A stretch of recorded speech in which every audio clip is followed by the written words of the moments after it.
So mga boss, oh, dito kami sa bundok ngayon. Op.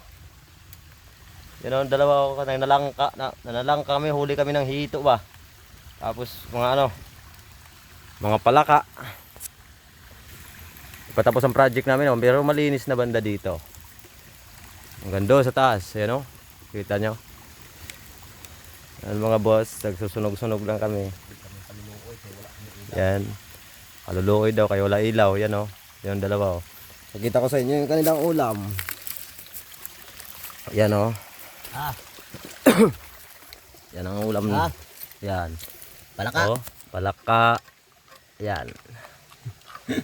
Si Domingo. Si Angkol. Ito mayroon pa dito ulam. Ito. Oh. Kita nyo yan? Dami kaming ulam dito. Backfire muna kami dito sa ilog. Yan. Okay mga boss.